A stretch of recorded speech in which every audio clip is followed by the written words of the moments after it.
Hey everyone, this is Mr. Everything, and in this video I wanted to do a 6-month summary or review of T-Mobile Home Internet. I think I'll start just with this gateway just so you can see. I have it up here on like one of my top of my shelf, probably about 6 feet or so from the window, with all my knickknacks and nonsense. But it actually works pretty good here. Earlier, when I first got it, I put it in the living room, uh, pretty much like right in the window. And I got 4 bars, pretty much never 5. And right here, you can see I get always 4 bars here as well. I've done a review on this where I talked about a lot of the features, or more so lack thereof.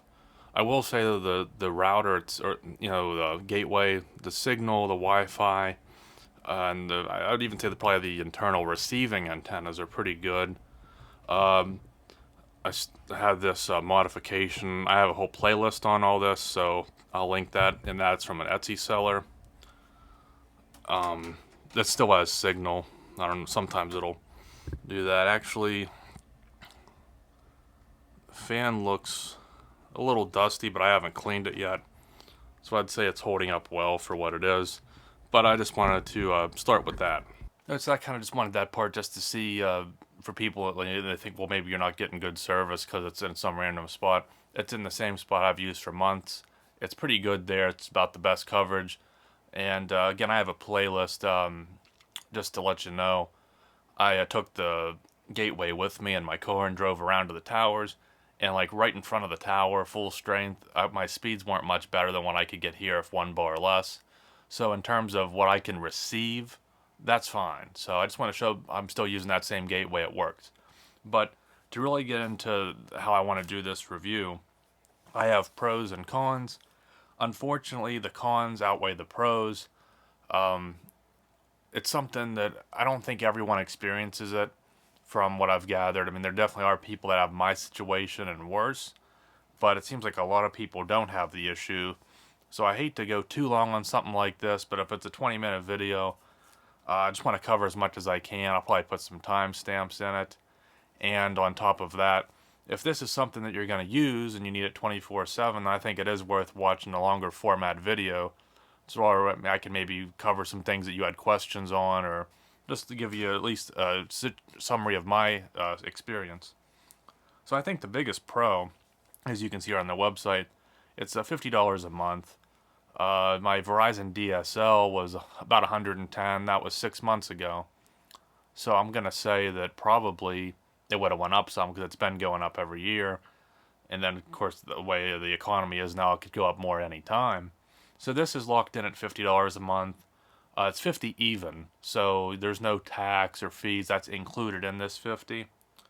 Now Verizon also offers home internet, and I believe theirs is also $50 a month, but it said it was price locked for 2 years, and I think if you got there was a different package, it might have cost a little more, but it was locked for 3 years, which makes me wonder then after that 2 or 3 years, is it guaranteed that they're going to raise it, or is it just they're going to play the field and see what it, if they can justify raising it. With T-Mobile, they've actually almost, you wonder though, because they've never said that's guaranteed for 2 years or something. It just says $50 if no rates raising. Well, who's to say if the economy is, if it gets any worse, how long can they keep giving it to you for $50 a month? So again, at least with Verizon, it's maybe just 2 years, but it's 2 years. With T-Mobile, can they keep it at $50 for 5 years? I would really be surprised. Can they keep it at $50 for another year or two like Verizon? Probably. But if Verizon raises their prices, will T-Mobile? If it's $5 or $10, you're still well under what crappy DSL or pretty much any cable company would charge. So I think I'll leave the price there. It's a pro. It's $50 a month. I have auto pay set up. You can pay like $500 and it would cover 10 months. I've never had any issue with the auto pay, but I usually will go in ahead of time and just approve the payment earlier. The next pro is it's an easy installation. So there is some info on their website, which they've updated it a lot from when I signed up, but there's really not much to it. You get this gateway. This is all you need. Some people ask about wires. You plug it in. You don't have to plug in Ethernet. It's Wi-Fi 6, pretty up to date. So you plug it in, but you do need a smartphone to set it up. That's where there's some stuff, I guess, it's lost in translation. I did a video that's my best performing video on T-Mobile Home Internet. So that tells me there's a lot of people signing up for it, and there's a lot of people that need help installing it. So I will link that video. That's a very important video. If you're tech savvy, I'm sure you'll figure it out on your own. But if you need that help, I have a video for it.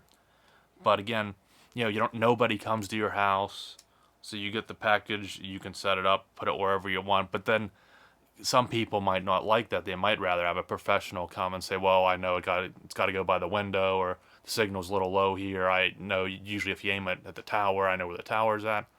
So you're on your own, so you do have to kind of learn that stuff if you want. But it is more or less plug and play. The next pro, speaking of the gateway, it is Wi-Fi 6, Wi-Fi AX. So it's up to date. I think it's actually a little better than the Nokia. This is the Arcadyan.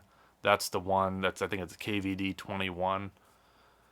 The older one was the Nokia, and I think there might actually be another one. I thought I saw some videos on that, but this is the one that I have, and I think a lot of people are getting this one now. The coverage is good. I'm in an apartment. I can usually I'm on the top floor. I can be outside in my car, still usually get a bar of Wi-Fi. I can be in the basement and usually still get Wi-Fi throughout the house. I get full strength everywhere. The next pro would be wide eligibility. Now, I think this concept launched in maybe end of 2019, and I didn't get it approved in my area until March of 2022. So I've been waiting for 2 years. And I know a lot of people had it before then. It wasn't wide scale, but I think they focused on the rural areas because that was kind of the point of this service. So for me, I did have to wait 2 years, but it seems like now a lot of people can get it just from the amount of popularity. Verizon's a little bit more limited. When I first signed up for this, Verizon Home Internet wasn't available.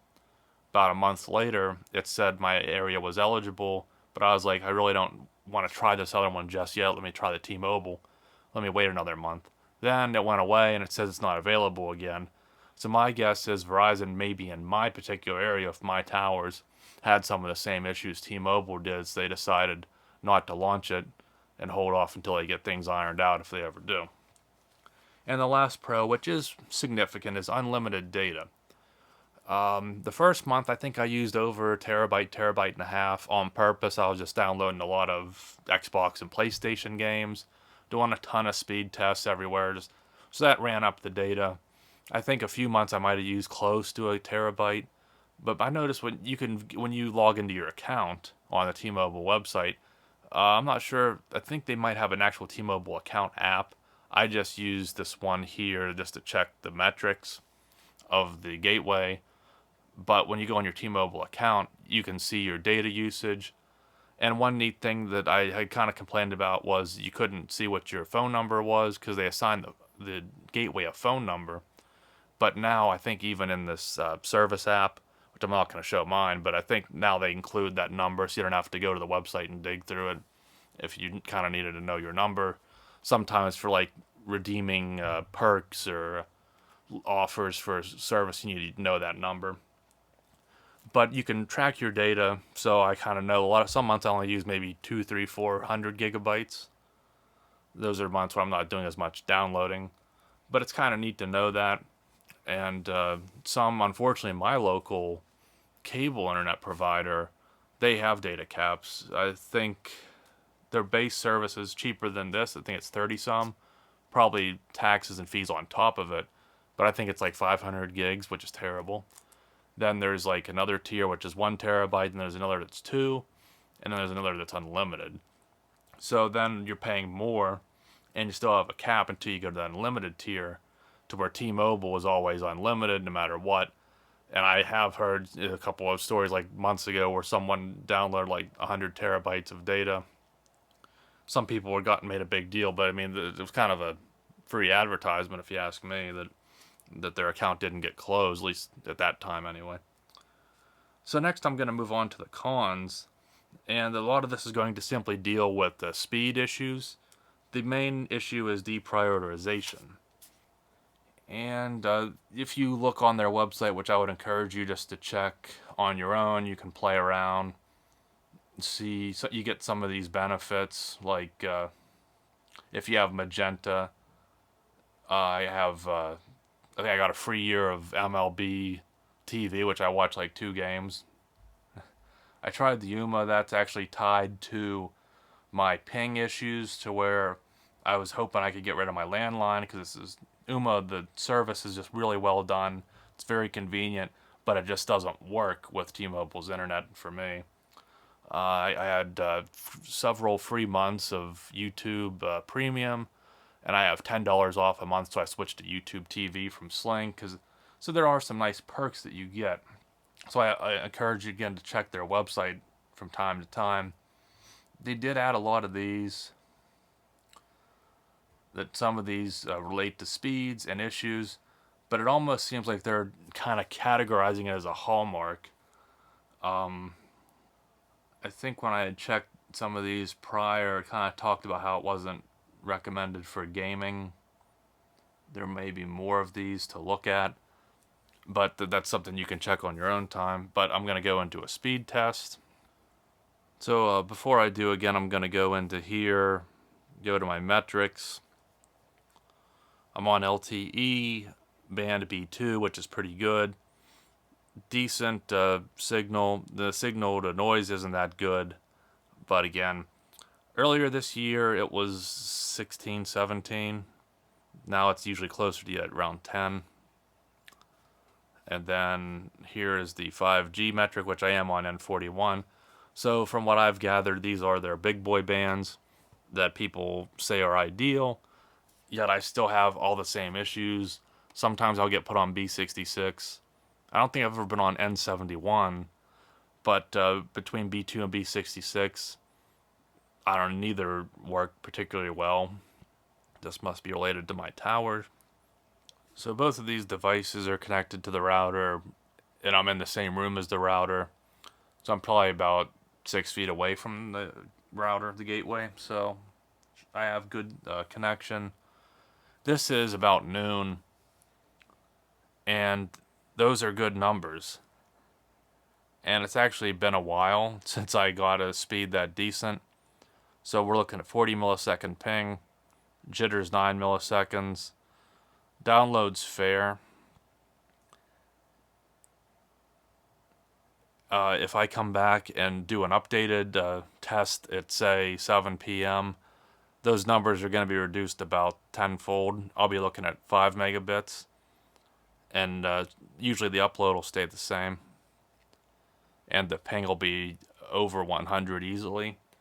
So that's the good thing, is in the daytime, like people are at work or school, or in the middle of the night when people are asleep, you get pretty much the capability of your tower for your local area.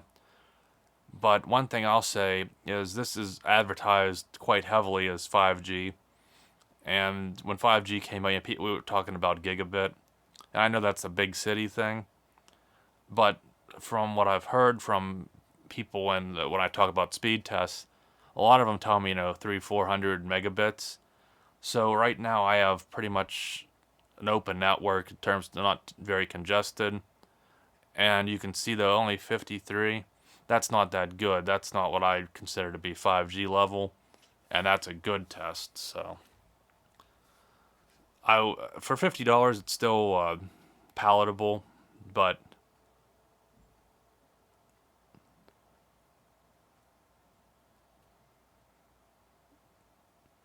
when I first got this service, and you can, again, if interested, you can check those speed test videos, I was getting over 100 megabits download, and even consistently sometimes 120. And now you can see it's more or less cut in half. So maybe it's just an addition of users in the past 6 months, which is concerning. Are they not going to upgrade their backhaul? That would be an issue if they continue to gain customers but not maintain the network to support them. I think that would be a huge issue, and it already is an issue for me. And I will come over here and just do a fast, because I kind of like that one too.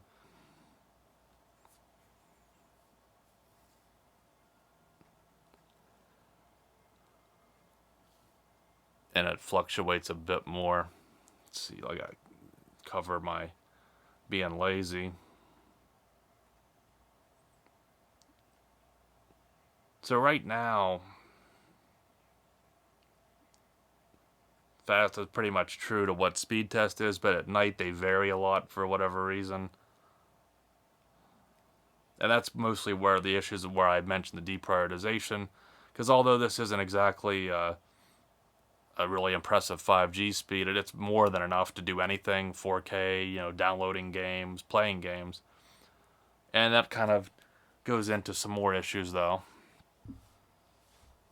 Probably the next biggest issue is just there's no bridge mode, so you can't add another router efficiently to the gateway. You can plug one in. There's 2 Ethernet ports on the back, but I think you get a double NAT.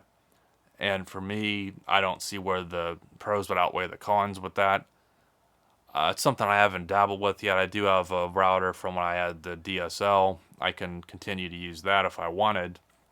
And from what information I've gathered, they supposedly a bridge mode can't be added because of the network. It's a CGNAT type network. I don't particularly know what that means, but from the little bit I researched on it, just the nature of CGNAT doesn't allow for a bridge mode. Now I do know one thing I can tie into is I've had a few people say they've had like Ring doorbells or cameras or whatever, and they'll say they can't get them to set up, and they waste all this time with customer service from both Ring and T-Mobile.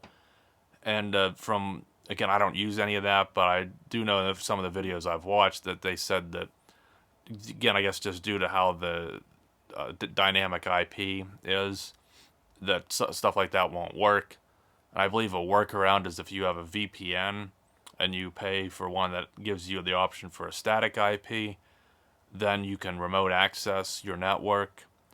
But I'm not exactly sure how that's applied. I know when you run a VPN on a computer, it's kind of the VPN is through that computer. But then I believe for more in-depth like installations, you can put that VPN setting into your router, and then you don't have to do it on a device-by-device basis. That's kind of something that I couldn't help with much. It's nothing I've used, so I don't know too much about that. But I don't know how you would apply any settings to this router because there aren't many settings in it. In terms of accessing it, you have, which I showed in that app, you can view information about it. You can turn like a split 5 gigahertz, 2.4 gigahertz, and you can restart it. And that's really about all you can do. There are ways to turn off the Wi-Fi for someone that would purposely want to do that, but it's not easy, at least for the average person. So I'm not sure why it's just so limited. I think that kind of hurts them more than it helps them, especially when I do believe the Verizon gateways are capable of a bridge mode.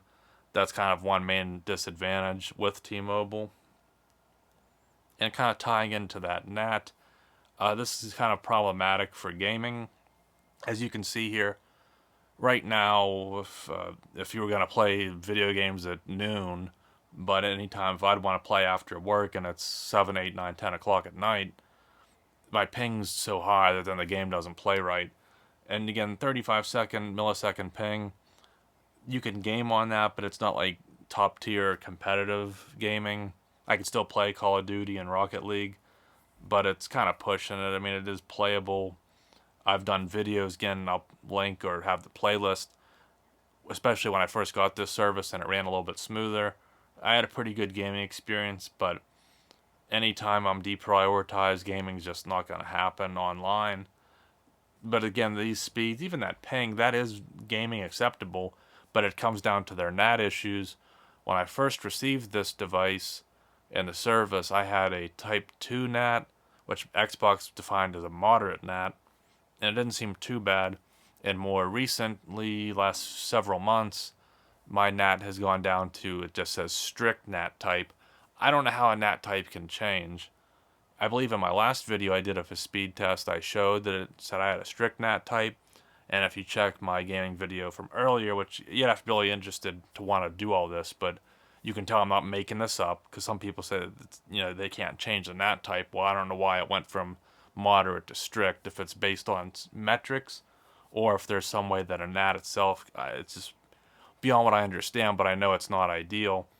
And that kind of means that this service isn't all that great for gaming. And I do think that in the past they had something on their website about gaming, but I'm not going to waste too much time with this now.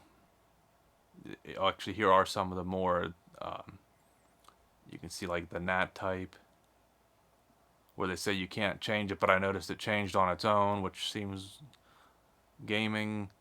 Oh, again, you can see some of this here is, let me get this out of the way, listed on here. So again, I would check forums, watch videos like this, etc., just to get as much info as you can for your situation. One thing that can be a con is customer service. My experience, though, was professional. It was well done. They didn't accomplish anything.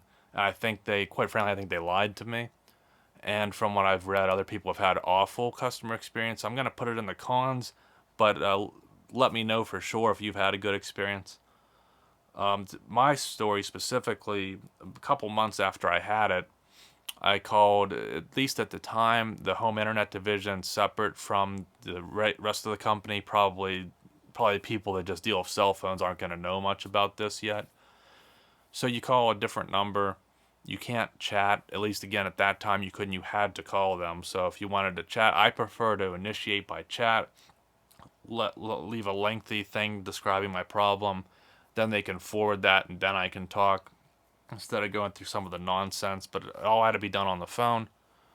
I call, the automated told me I had to wait like 40 minutes. They called me back about 40 minutes. This person was clearly in America. They spoke English.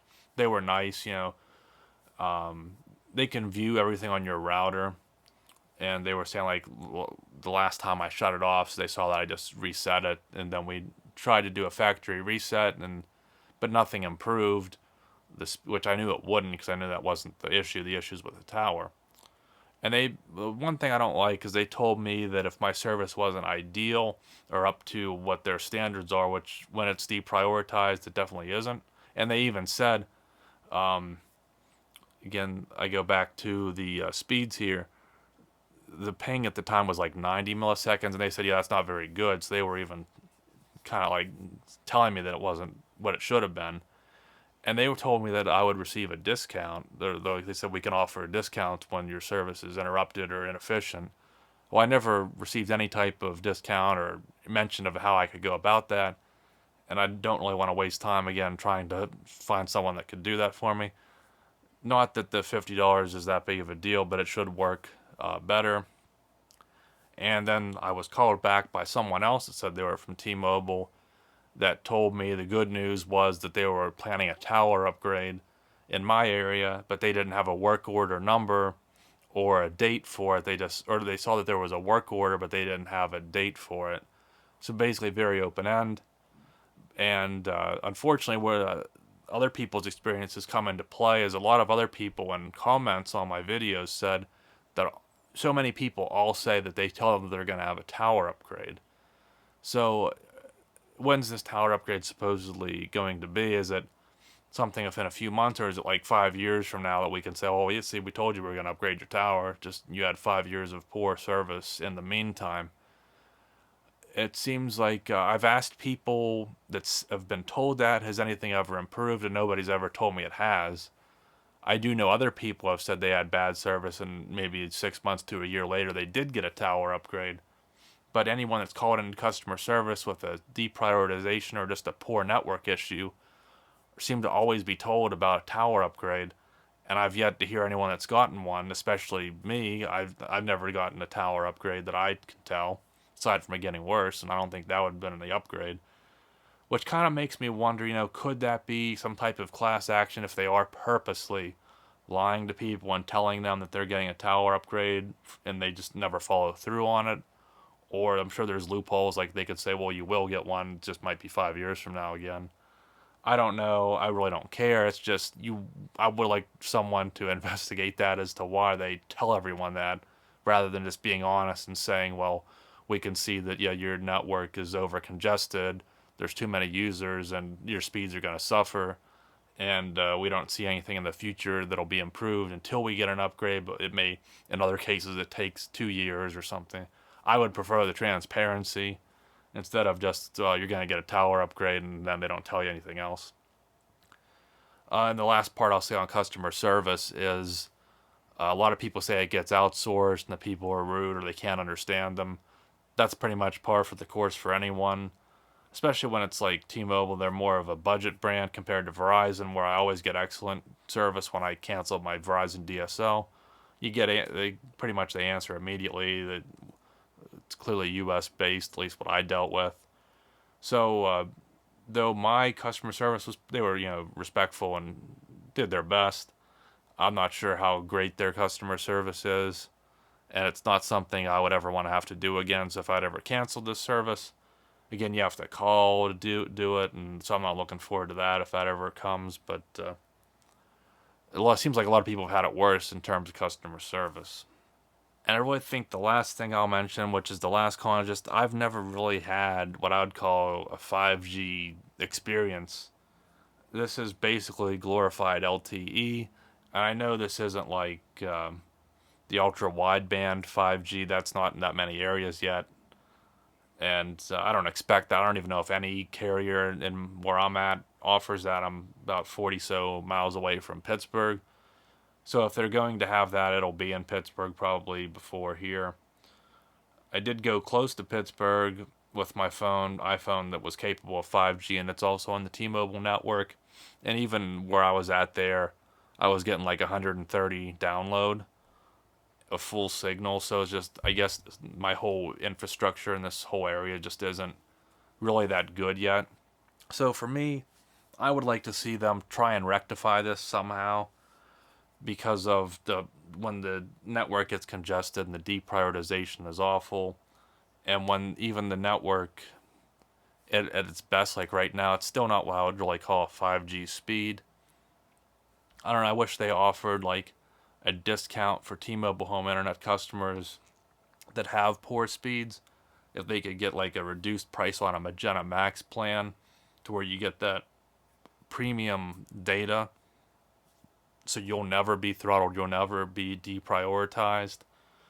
Or if they could just offer it for their home internet, even if you had to pay a little bit more, and then you could have a deprioritized. I really think if it's home internet, you're going to be using it when you're at home, obviously. Most people are going to be at home during peak hours, and it's what your whole house is running off of. You would think that the home internet would be prioritized over mobile users, but I guess when you're a cell phone company, you're going to, and this is a new venture for you, that you're going to still prioritize the cell service over the home internet service.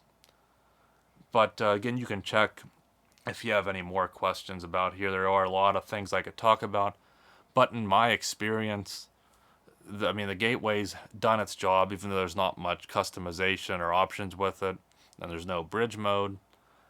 And the speeds, again, when they work, I can download stuff, I can upload stuff much, much, much faster than I could with Verizon DSL. But Verizon's ping was always lower, it was always consistent, and there was never any slowdowns. So you just had consistent crap internet, to where with T-Mobile, you have very, very inconsistent internet that can be good and usable at certain hours, and then inefficient at other hours, and weird, and it's more of a just a mess, quite frankly. And hopefully, it is a new service, so hopefully over time it gets improved. But I think for this video, I'll leave it there. If you have any questions or anything else I could tell you in my experience, I know the main video I did, the installation video, setup video, had closing in on 100,000 views. And my video where I complained a bunch about deprioritization has about 3 to 4,000 views. So just kind of just gauging that and looking at the correlation, it seems like the majority of people aren't really searching for, they must not be having too many issues, but there is definitely a chunk of these users that have the same situation as me, where they say it's just unusable at night and it doesn't work good for gaming. And then I get some too that say, they get 4, 5, 600 download, and it's just wonderful. Where they're getting like the full 5G experience. So I'd just like to see their network improve, and I'm sure in due time it will. But I just hope, at least for me anyway, and really I guess everyone would want the best, that it'll be sooner than later. So I'll leave it there. Hopefully it answered something for you. I just wanted to cover as many things as I could. I've had it for 6 months. I did get rid of DSL, and I am heavily considering going to my local cable internet. I would love to try Verizon Home Internet if they would open it up again, make it available here, but I'm not going to wait forever on that. And for $50 a month, I can put up with the annoyances I get from T-Mobile, just because I think it's an affordable price, and I haven't really had any hardware issues aside from just the network issues.